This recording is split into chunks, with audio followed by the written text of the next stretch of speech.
put our tomato plants in, and that's what If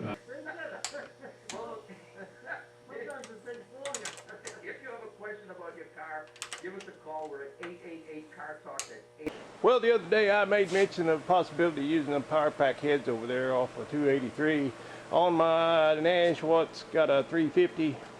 And my thought on that was, you know, they're sitting there, they're rebuilt, they're ready to go, and they're paid for. And I wouldn't have to be out any money. I could just slap them on there with the price of some gaskets and go. And boy, when I mentioned that, I'll tell you what, it created all kinds of controversy in the YouTube world. There was people messaging me, telling me all the reasons I should not ought to do it. And there was people telling me I ought to do it and go for it. And some people said he wouldn't run on pump gas. Another guy said that's a myth. And then they said the valves are too big in these Target Master heads, and on and on and on and on. But my only concern was these little bolt holes right here, which are milled in the head that came off of this engine to mount the alternator.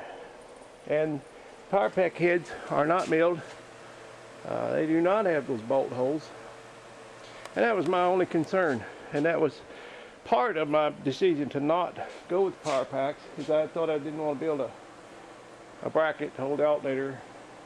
But as it turns out, I didn't notice before I went to the machine shop, but these heads are not milled with that either. Here or here, the way the other one is.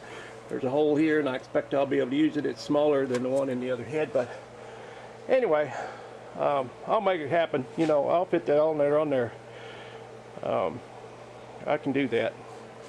Anyway, that's enough about that. But a guy asked me about, you know, the history on this engine. I've mentioned a few times it came out of a Gleaner combine way back in the early 70s, 1972. As a matter of fact, 71 or 72. And I thought it would be kind of neat to throw it in this old Nash and let it live out its final days in this old car. And it may already have. I don't know.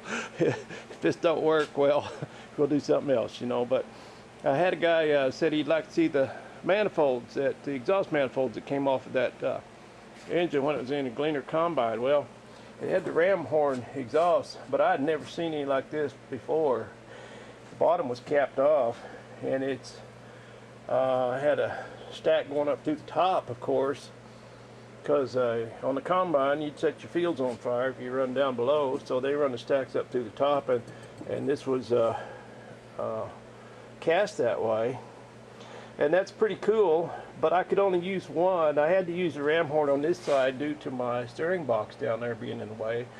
But I couldn't use it on the other side because of something else in the way. Wasn't room between the starter, I guess, and the whatever. But so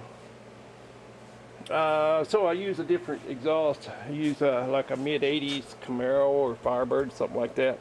That dumps out the back, and that works out okay over here. But anyway, somebody wanted to see that, so I thought I'd video that. So there you go. See ya. Bye. The Nash Hot Rod. My friend says that's an oxymoron, but I consider it more of a paradox.